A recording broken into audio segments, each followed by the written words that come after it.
Hello and welcome back to Revive Entertainment.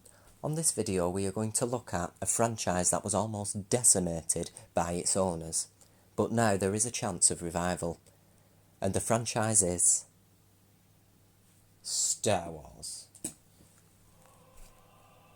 Now the first video in this mini Revive Star Wars series that we're going to do is going to be the highly anticipated Obi-Wan Kenobi series.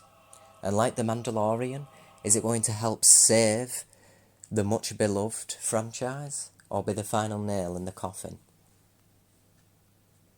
So, here is my wish list for the Kenobi series. Now firstly, I think we need to start with the man himself. Yes, Obi-Wan Kenobi. Now, what we need to see from this character is exactly what Mark Hamill gave us for Luke in the sequel trilogy. Yeah, it wasn't right for Luke, but it is right for Obi-Wan, especially in this time frame, as the series starts 5 years on from what happened in Revenge of the Sith. So Obi-Wan is going to be a very damaged person mentally at this point. He's lost everybody he's ever loved. Everything he's ever known has been changed. The person who's done this to him is somebody he treated like a brother, Anakin. So he definitely is going to be devastated. The strong, optimistic Obi-Wan that we once knew, who we know in A New Hope, is no longer going to be there. It's going to be the shell of a man. And I really do think we need that, especially at the beginning of the series. Obviously, have him grow more and more into the wise sage that he is in A New Hope, but we do need to see the effects of what has happened over the years taking its toll on him, and how is he going to manoeuvre through that. And that brings us on to our next character, as I think the person who's going to help manoeuvre him through it and get him to be the wise old Jedi Master that we meet in New Hope is his old master, Qui-Gon Jinn. And yes, I think Disney have confirmed that Liam Neeson will be returning to Star Wars in the Kenobi series, and everybody is obviously assuming that it will be in the form of a Force ghost to teach Obi-Wan how to transcend and become not just one with the Force, but remain individual.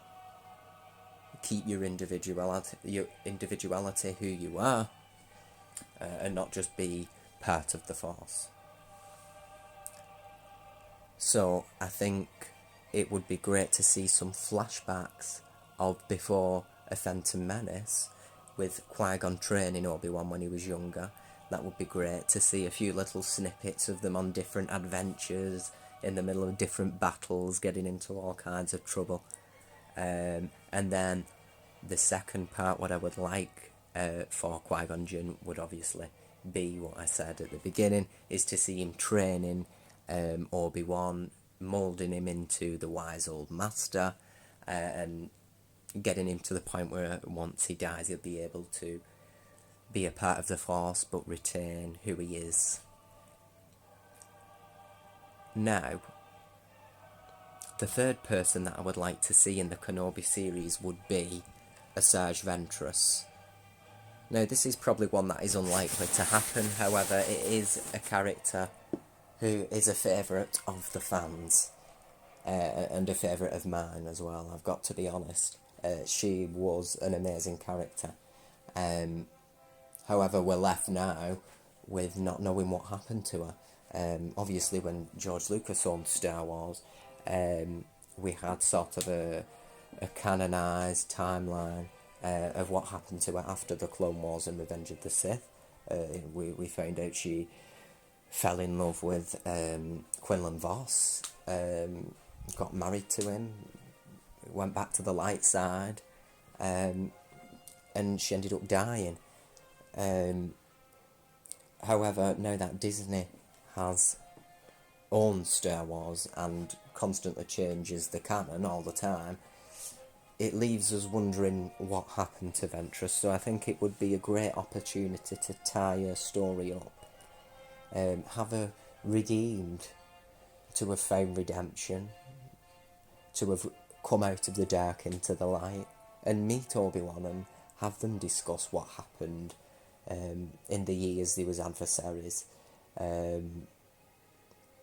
enemies fighting each other, and have Asajj Ventress actually, apologise and recognise that she was on the wrong side. I think that would be great, and it would help Obi-Wan to realise that there is a chance for redemption, and to get out of the darkness and back into the light.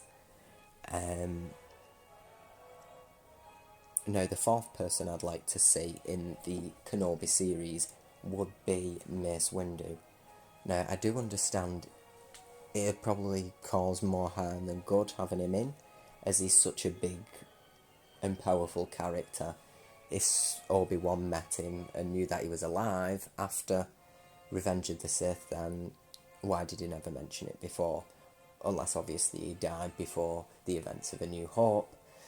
But I think it's just too much for writers and directors and everything to put together and work around when the real story is on Kenobi, not Mace Windu. So as much as I'd love Mace Windu, it proves the quote to be right, that not all fan service is good for films. Meaning, chucking things in that fans love won't necessarily make the story any better, and it could actually make it worse. Now, who I'd like to finish on would be Ahsoka Tano. Now, this is someone who I thought at first would be like Mace Windu in the sense, would it be too hard to put her in? However, with Ahsoka, I don't think it would, because we know she's no longer a Jedi. She no longer follows the Jedi teachings. She does things her way. She's a Grey Jedi. Even though I think Disney took Grey Jedi out of canon, to me she is a Grey Jedi. She balances the light and the dark without truly falling to the dark side or the light side. She has her morals balanced. Everything about her is balanced. Now, even though that's good and better, remember she's still not a Jedi, and the Jedi is what Obi-Wan believes in, so that's why you understand why you might never have mentioned her, because there was never any need to. She wasn't a Jedi, she couldn't have taught Luke what he needed to know in Obi-Wan's eyes. So it would be quite plausible to have Ahsoka turn up. And also, in Rebels, Ahsoka believes Anakin to have been killed. Now, how does she come by that? She knows he was the most powerful Jedi at the time. And she knew other Jedis who were nowhere near Anakin's power and ability survived. So why did she come to suspect that he had died? Well, I believe it's because of Obi-Wan. She met Obi-Wan, she found him, they had a conversation about what happened, and he basically told her exactly what he told Luke in A New Hope. That Darth Vader killed Anakin, which I suppose metaphorically is true. But that explains why she thought Anakin to be dead. And there you have it. That is my wish list for the Obi-Wan Kenobi series. So, if you like the video, please hit the like button, share and subscribe for more content. If you'd like to make a comment below, then please feel free and let me know what you'd like to see on the Kenobi series. Thank you for watching. Goodbye.